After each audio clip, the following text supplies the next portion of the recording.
Hi friends, இன்னைக்கு side dish தான் ready பண்ண போகிறேன். கடாயில் ஒரு டேபிள் ஸ்பூன் எண்ணெய் விட்டு காஞ்சதும் 1/2 டீஸ்பூன் கடுகு, 1 டீஸ்பூன் உளுந்து, 1 டீஸ்பூன் கடலைப்பருப்பு, 1/4 டீஸ்பூன் ஜீரகம், 4 பல் தட்டின பூண்டு சேர்த்துக்கலாம், 2 வரமிளகாய், 2 பச்சை மிளகாய், 1 கொத்து கருவேப்பிலை சேர்த்து நல்லா வதக்கி விட்டுடலாம்.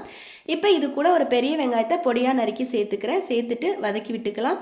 தேவையான அளவு உப்பு 1/2 டீஸ்பூன் சேர்த்து வதக்கும் போது வெங்காயம் சீக்கிரம் வதங்கிடும்.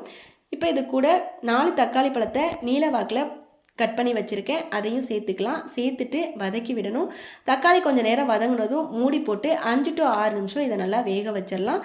தக்காளி கொலைய வதங்கின பிறகு ஒரு தடவை கலந்து விட்டுட்டு 1/4 டீஸ்பூன் மஞ்சள் தூள், 1 டீஸ்பூன் தனி மிளகாய் தூள் சேர்த்துட்டு நல்லா வதக்கிக்கணும். மசாலாவோட பச்சை வாசனை போகிற அளவுக்கு வதக்கி விட்டுடலாம்.